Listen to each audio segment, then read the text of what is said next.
नमस्कार PVR sir, बहुत बहुत स्वागत है आपका। नमस्कार अंजू जी। सर, हमारे पड़ोसी देश बांग्लादेश में जिस तरह से हिंदुओं को टारगेट किया जा रहा है, आप देखिए किस तरह से भारत विरोधी नारेबाजी हो रही है। भारत के प्रति इतनी नफरत भर गई है बांग्लादेशियों के मन में, वो बांग्लादेश जो भारत ने बनवाया। तो ये सब क्या हो रहा है? क्या भविष्य दिखता है आपको यूनुस का वहां पर और बांग्लादेश का? मुझे मुझे ऐसा लगता है कि ये जो इंस्टेबिलिटी, ये खेयास हम देख रहे हैं बांग्लादेश में, ये अभी खत्म नहीं होने वाला है। ये और 2-3 साल तक रहने वाला है।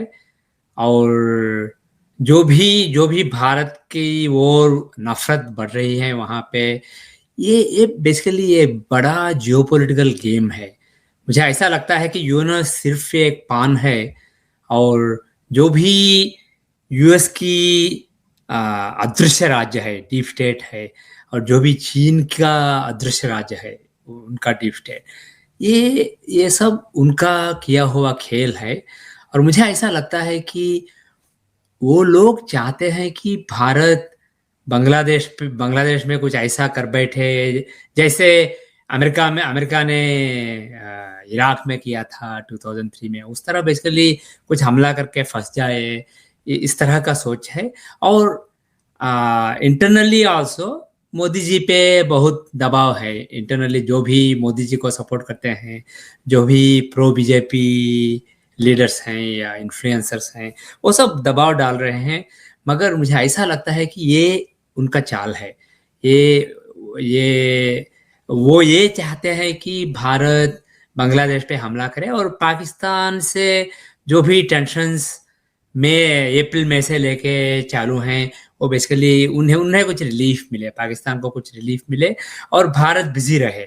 सो मुझे ऐसा लगता है कि भारत ऐसा नहीं करेगा। भारत पेशेंस पे कुछ पेशेंस के साथ बिहेव करेगा, और अभी बेसिकली कुछ नहीं करने वाला है। और मैंने इस साल के बिगिनिंग में बताया था कि मुझे ऐसा लगता है कि यूनस बहुत देर तक नहीं रहने वाले हैं। वहाँ जो भी लीडरशिप है, अभी नेतृत्व में बदलाव आएगा इस साल में। इस साल में मतलब आ, मैं अप्रैल 2025 से लेके अप्रैल 2026 का जो वक्त है, इस साल में नेतृत्व का बदलाव आ सकता है। सो यूनस को रिप्लेस करके और किसी को खड़ा कर सकते हैं।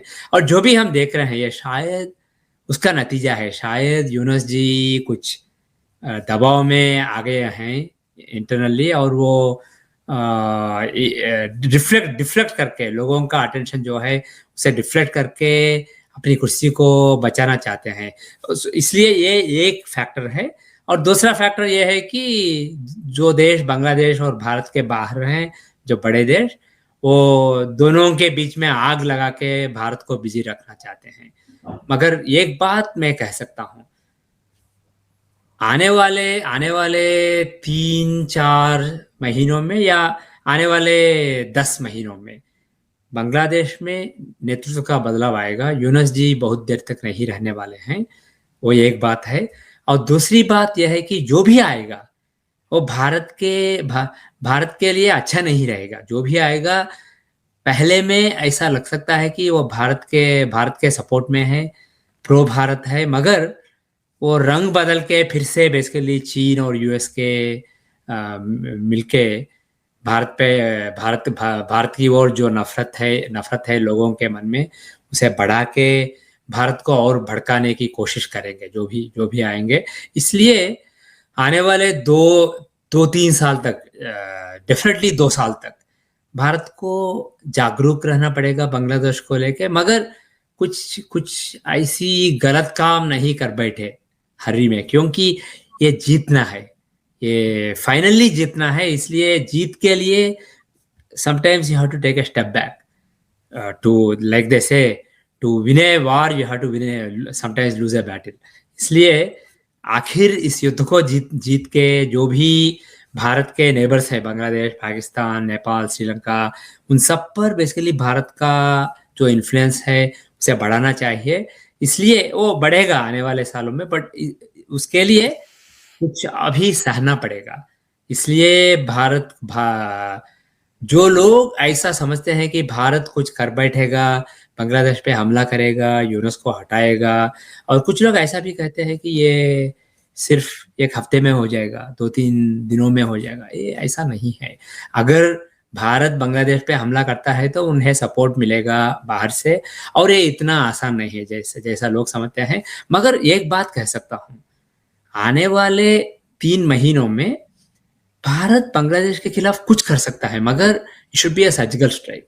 जैसे कुछ कुछ बांग्लादेश के नॉर्थ में कुछ प्लेसेस हैं, उनको वीकन किया जा सकता है, और उन पे हमला करके बेसिकली बांग्लादेश को टूटने की संभावना है। इसलिए बांग्लादेश को टारगेट करके कुछ सर्जिकल स्ट्राइक्स और कुछ बेसिकली स्पेसिफिक ऑपरेशंस कर सकता है भारत, और मार्च अप्रैल में उसके लिए बहुत अनुकूल है। इसलिए ये हो सकता है, मगर सारे बांग्लादेश पे भारत हमला करना या यूनस को हटाना ये सिल्ली है। मगर यूनस अपने आप हट जाएगा। जो भी बांग्लादेश में अब अभी आग मचल रही है उसमें वो चल जाएंगे। पर ये जो 12 फरवरी को चुनाव होने वाले हैं 2026 में, जिसमें ये कहा जा रहा है कि एक तो वो अवामी लीग को नहीं चाहते कि चुनाव लड़े शेख हसीना की पार्टी, दूसरी बीएनपी है वो भी चुनाव ना लड़े, वो ये चाह रहे हैं। तो आपको लग रहा है कि यूनुस जो ये सब कुछ कर रहा है चुनाव को टालने के लिए कर रहा है ताकि उसकी गद्दी शायद बनी रहे?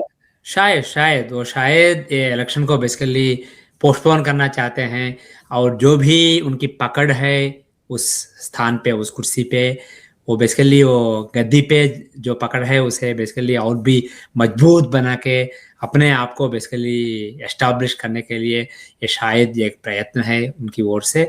मगर मुझे ऐसा नहीं लगता है कि ये कामयाब रहेगा। शायद इलेक्शंस को पोस्टपोन कर सकते हैं, मगर उसके बाद भी जो भी वो चाहते हैं वो नहीं होगा।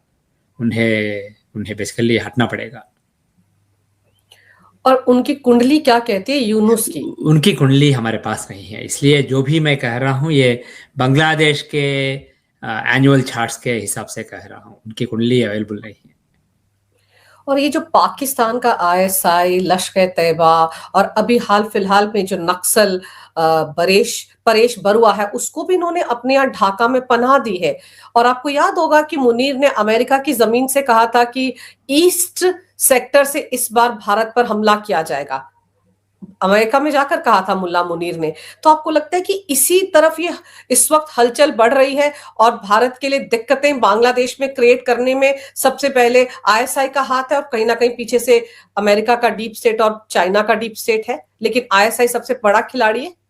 आईएसआई शायद, जैसे मैंने कहा था, यूनुस जी एक पान है। आईएसआई शायद एक बिशप है। अगर हम शतरंज का टेक्नोलॉजी यूज करें तो वो बिशप है, वो भी पान नहीं है। जो भी राजा और रानी है वो तो अमेरिका है, और शायद चीन भी मिला हुआ है। इसलिए जो भी अमेरिका चाहता है, अमेरिका का अदृश्य राज जो भी चाहता है वो पाकिस्तान बेसिकली अमल करता है, और उनको लॉजिस्टिकल सपोर्ट देता है। मगर शायद ये सब बाहर से आ रहा है। जो भी हो रहा है वो प्लान्स बेसिकली एक बहुत ही बड़ा षड्यंत्र है, मोदी जी को दबाव में डालने के लिए, मोदी जी को वीकन करने के लिए, अपने ही पार्टी में, अपने ही सपोर्टर्स के मन में उन्हें उनको कमजोर बना के उन्हें हटाने की। जैसे मैंने पहले भी कहा है पिछले वीडियो में, मोदी जी को हटाने के लिए आने वाले 9-10 महीनों में बहुत ही बेसिकली कठिन प्रयत्न रहेगा, बहुत ही कठिन प्रयत्न। और ये एक प्रयत्न नहीं रहेगा, ये बेसिकली मल्टी प्रांग्ड एफर्ट बेसिकली, जो वो बहुत सारे स्टोन्स षड्यंत्र। या बहुत सारे अंग होंगे उस षड्यंत्र में, और बहुत बहुत सारे प्लान्स को बेसिकली इम्प्लीमेंट करेंगे, और होप रहेगा कि एक न एक कामयाब रहेगा। मगर मुझे यकीन है कि कोई प्रयत्न कामयाब नहीं रहेगा, मगर जागरूक रहना पड़ेगा। इसलिए जो भी वो करना चाहते हैं, जो भी मोदी जी को और एक वीक प्राइम मिनिस्टर को बेसिकली पद पे बिठा के जो उनके उनके सानुकूल निर्णय ले लेंगे, उस तरह के नेता को पावर में लाने के लिए कोशिश जरूर करेंगे आने वाले 9-10 महीनों में। ये सब उसका अंग है, जो हो रहा है बांग्लादेश में। पर पीवीआर सर, क्या लगता है, क्या ट्रेड डील नहीं हो पाई भारत और अमेरिका के बीच हाँ में, उसके चलते ये सब कुछ किया जा रहा है अमेरिका की तरफ से? हाँ, अमेरिका अमेरिका एक्चुअली भारत को भी ऐसा ही करना चाहिए। अमेरिका ऑलवेज अपने ऑप्शंस को ओपन रखता है। अमेरिका अमेरिका का जो अदृश्य राज्य है, जो राज्य है, जो स्टेट डिपार्टमेंट है, उसके बहुत सारे अंग है, और हर एक अंग का अपना अपना स्ट्रैटेजी होता है, अपना अपना एजेंडा होता है, और जो भी वो करते हैं। सो इसलिए मैं आपको इस हाथ से बेसिकली आपको कुछ दे सकता हूँ, इस हाथ से आपको मार सकता हूँ। वो हमेशा बिग पावर्स लाइक अमेरिका हमेशा वो करते हैं। इसलिए जो भी ट्रेड डील, शायद ट्रेड डील के बारे में कुछ प्रोग्रेस भी हो रहा है शायद अभी कुछ, इसलिए जो भी टॉक्स हो रहे हैं वो जारी रहेंगे, कुछ प्रोग्रेस रहेगा। और जो भी बेसिकली भारत से मिलिट्री एग्रीमेंट्स एक्सेट्रा जो करना चाहते हैं, उनमें भी स्लोली प्रोग्रेस रहता रहेगा, मगर पीछे से बेसिकली भारत को छुरी भोंकने की कोशिश जो है वो भी जारी रहेगी। और भारत को भी ऐसे ही करना चाहिए। ऐसा see, geopolitics is not black and white. ऐसा नहीं है कि ये अच्छा है, ये बुरा है, ये दोस्त है, ये दुश्मन है।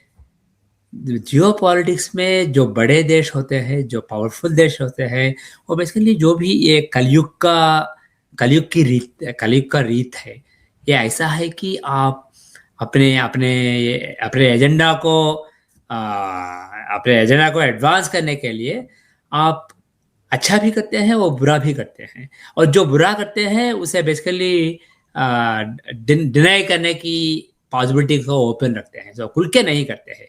खुल के एक बात कहे और करे, और बेसिकली पीछे पीछे और एक बात करे और कहे। भारत को भी ऐसे ही करना चाहिए दूसरे देशों के साथ, पर्टिकुलरली चीन, अमेरिका, इन देशों, यूरोप, इन देशों के साथ। लेकिन आपको ये जो मुल्ला मुनीर है, जो इतना रायता फैला रहा है बांग्लादेश में, आप देखो उनकी आर्मी के जनरल भी बांग्लादेश पहुंचे हुए थे, बॉर्डर के एरिया में कितना उन्होंने कुछ ट्रेनिंग कैंप भी शुरू किए हैं लश्कर के। तो मुल्ला मुनीर का खुद का भविष्य क्या लगता है? अभी अगले हफ्ते वो अमेरिका आने वाला है, उसको बुलाया गया है कि वो हमास में पाकिस्तानी सैनिकों को भेजे। तो क्या रहेगा उसका भविष्य? क्या वो भेजेगा? अगर भेजता है तो मुल्ला मुनीर की हालत पाकिस्तानी कैसी कर देंगे? अगेन हमारे पास मुल्ला मुनीर की कुंडली, आसिम मुनीर की कुंडली हमारे पास नहीं है। वो उनका बर्थ टाइम बेसिकली अवेलेबल नहीं है। मगर अगर पाकिस्तान के चार्ट को देखेंगे, और उसका बेसिकली जो और शहबाज शरीफ जी का चार्ट अवेलेबल है, उनकी कुंडली not 100% sure if it is accurate, मगर जिसने भी मुझे दिया है वो वाउच करता है कि वो वेरी एक्यूरेट है। और ये it makes sense looking at his past. अगर जब उनके लिए अच्छा हुआ, बुरा हुआ, वो सब मैच करता है, इसलिए शायद वो चार्ट एक्यूरेट है। सो उस चार्ट को देख के, पाकिस्तान को चार्ट को देख के मुझे ऐसा लगता है कि जो भी वो कर रहे हैं, जो भी पाकिस्तान अभी कर रहा है मिडिल ईस्ट में, यूएस के साथ, चीन के साथ, जो भी वो कर रहे हैं, ये सब लास्ट डिच एफर्ट्स है। ये सब आउट ऑफ डेस्परेशन हो रहा है।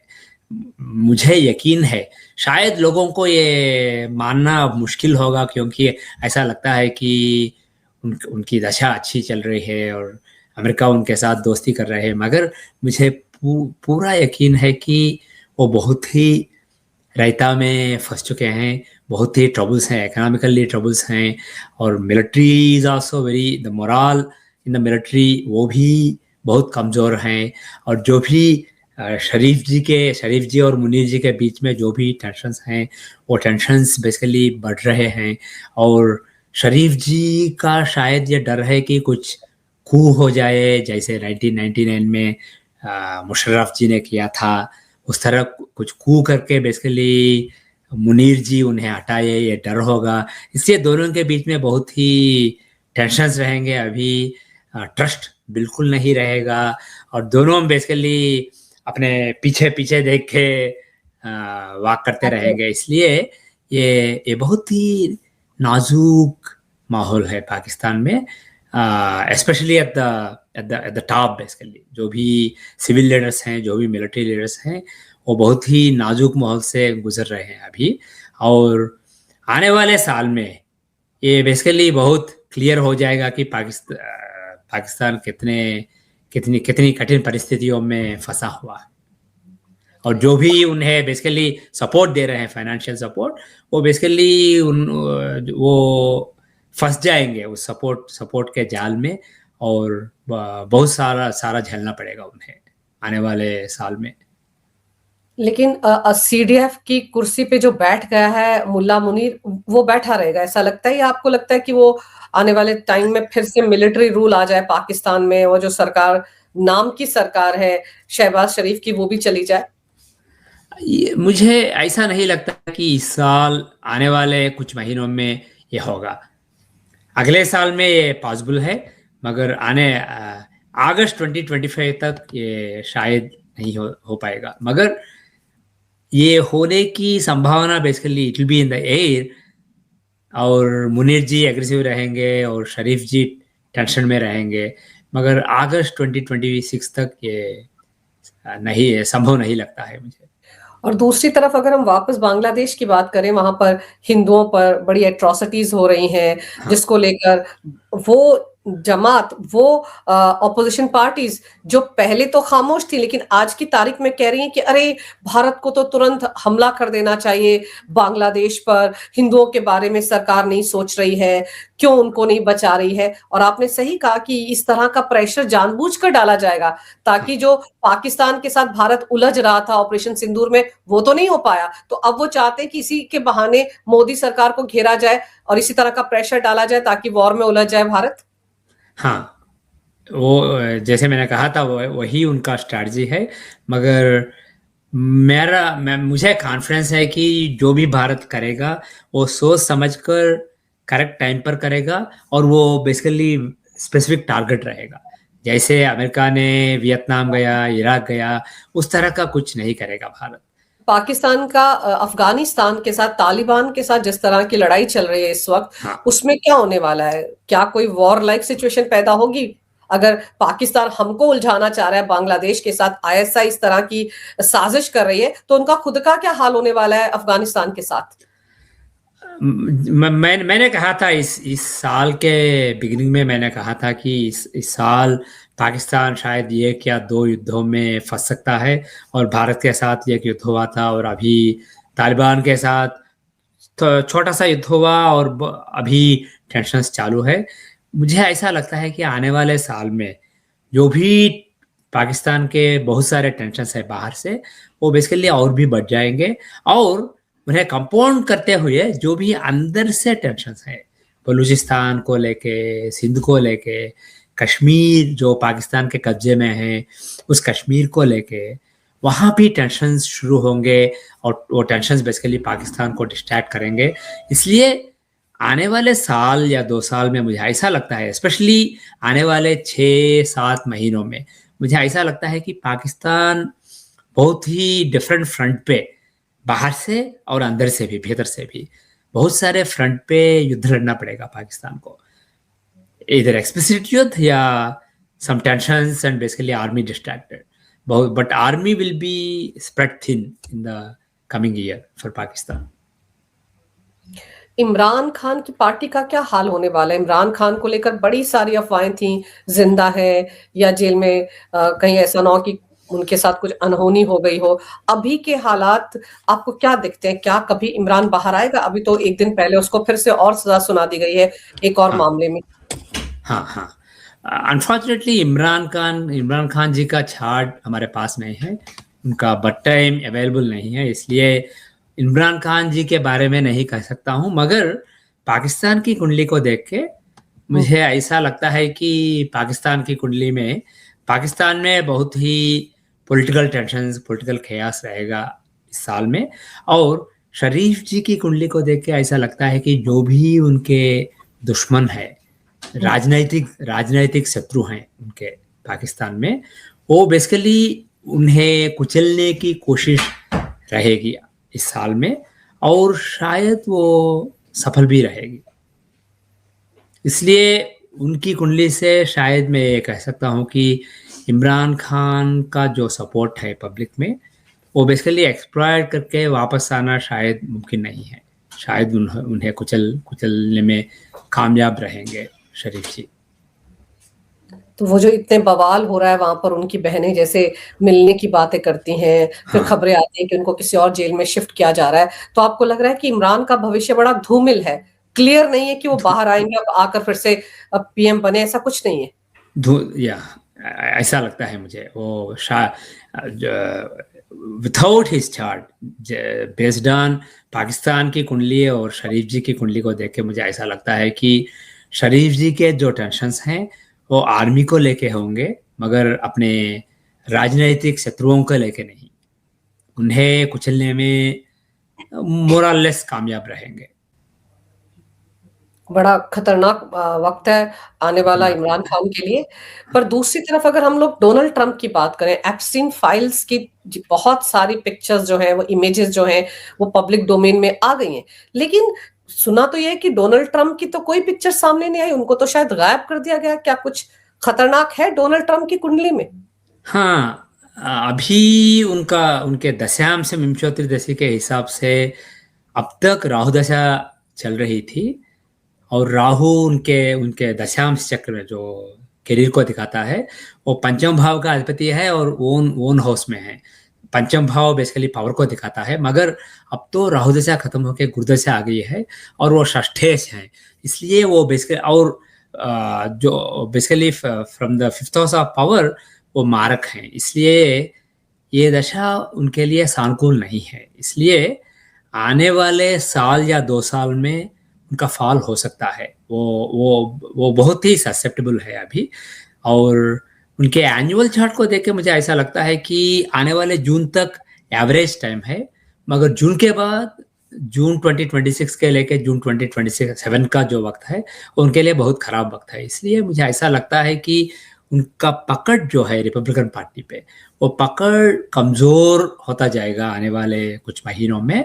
और नवंबर 2026 में मिड टर्म इलेक्शंस रहेंगे, सेनेट के 1/3 सीट्स री इलेक्ट किए जाएंगे, और सारा house, the lower house will be री इलेक्टेड।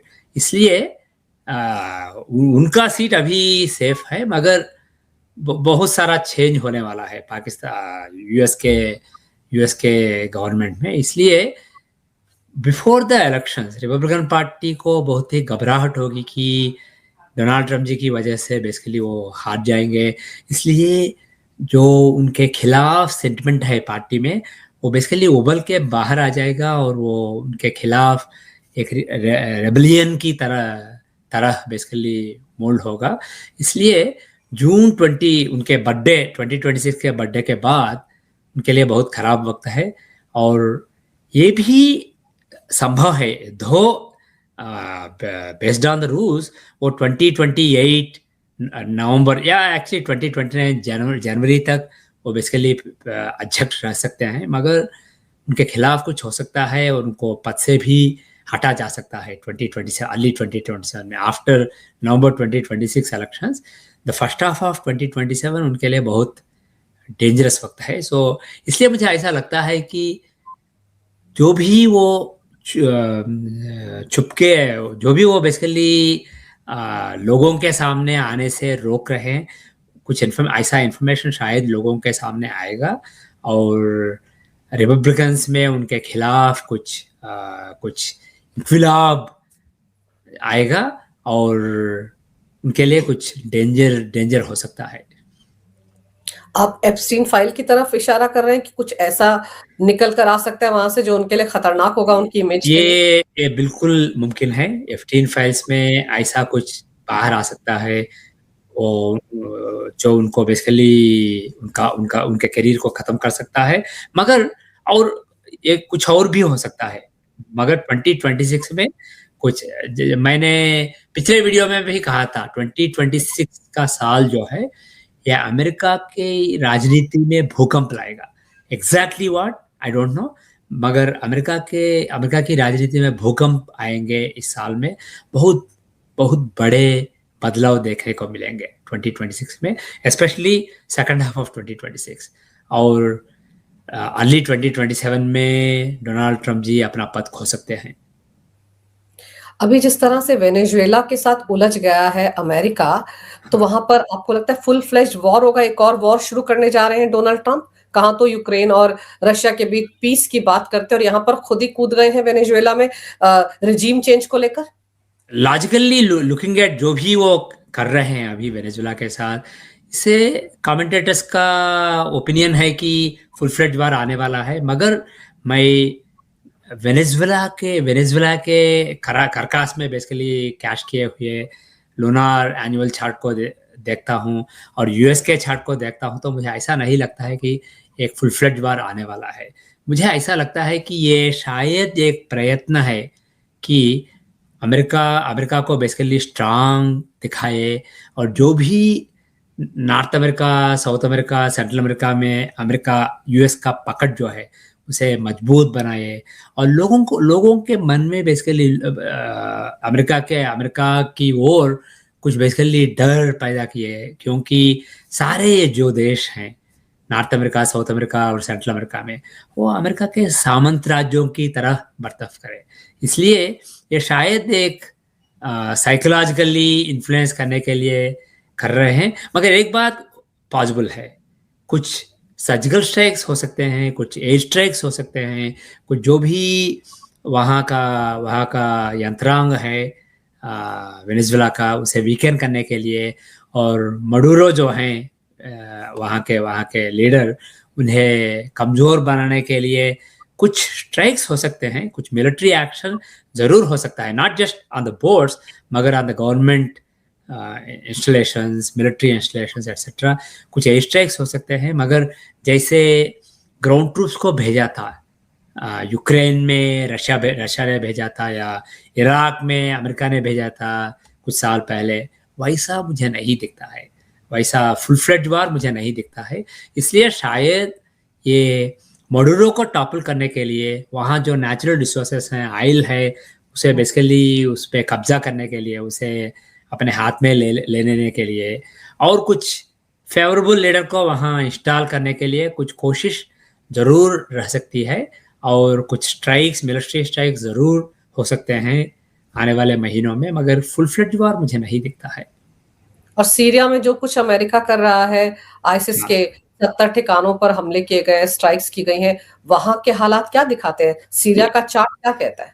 ये सिर्फ रिएक्शन है। जो भी अमेरिका के खिलाफ, अमेरिका के सोल्जर्स को, अमेरिका के सिविलियंस को मार दिए थे वो लोग, वो सीरिया के लोग, इसलिए ये सिर्फ एक रिएक्शन है। अगर अमेरिका के खिलाफ आप कुछ करते हैं तो अमेरिका कुछ डेफिनेटली रिस्पांस दिखाएगा, अमेरिका बेसिकली चुप नहीं बैठेगा। इसलिए जो भी हम अभी देख रहे हैं, ये मेरे हिसाब से ये एक टारगेटेड स्ट्राइक है। ये basically it's not a open ended war, ये सिर्फ रिएक्शन है जो भी हुआ था अमेरिका के खिलाफ, ताकि लोग अमेरिका को कमजोर नहीं समझे, इसलिए ये कर रहे हैं, मगर कोई लॉन्ग टर्म वहां नहीं है मेरे हिसाब से। और बांग्लादेश में जो कुछ उनके अंदर हो रहा है, उसका भारत पर कोई असर पड़ेगा? असर तो पड़ेगा। बांग्लादेश में, जैसे मैंने कहा है, बांग्लादेश में लीडरशिप में बदलाव आएगा, और बांग्लादेश में जो भी अभी खेयास है वो और भी मचल जाएगा, वहाँ आग और भी मचल जाएगा, और कुछ रेफ्यूजीज आने की संभावना है। मगर भारत बेसिकली आयरन हैंड के साथ उनसे डील करेगा, इसलिए कुछ बॉर्डर पे कुछ टेंशंस रहेंगे, और ये सब बेसिकली भारत पे कुछ असर जरूर दिखाएगा। मगर और उसको उससे बढ़ के, अगर हमारे फेलो हिंदूस ऐसे टारगेट करके ऐसे मार दिए जाते हैं हमारे नेबरिंग कंट्री में, तो जो भी भारत में हिंदू हैं उनका दिल मचल जाए, उनका खून मचलेगा, इसलिए असर तो पड़ेगा, मगर ये युद्ध में नहीं बदलेगा, ये फुल फ्लेड्ज वॉर में नहीं बदलेगा अभी। बिल्कुल क्योंकि मोदी सरकार अच्छे तरीके से समझ रही है, इसके पीछे जो ताकतें हैं वो कैसे भारत को उकसा रही हैं कि भारत हिंदुओं के नाम पर बांग्लादेश से भिड़ जाए। लेकिन मोदी जी जाने जाते हैं खिचड़ी को ठंडा करके खाने में। उन्होंने पहलगाम आतंकवादी हमले के बाद भी बड़े सोच विचार कर मई के महीने में जाके स्ट्राइक किया था। ऑपरेशन सिंदूर तब हुआ था। तो अभी भी नजर रखी हुई है भारत सरकार ने। भारत सरकार इस तरह के दबाव के आगे झुकने वाली नहीं है। लेकिन देखते हैं कि 12 फरवरी को चुनाव होते हैं तो क्या होता है और अगर नहीं होते तो क्या होता है। लेकिन जैसा आपने कहा यूनुस का जाना तो तय है। आपने पीवीआर सर समय निकाला, बहुत ही महत्वपूर्ण जानकारी मेरे दर्शकों को दी। आपका बहुत-बहुत धन्यवाद। नमस्कार। भारत माता की जय हो। वंदे मातरम। जय श्री राम। नमस्कार, जय हिंद, जय श्री राम।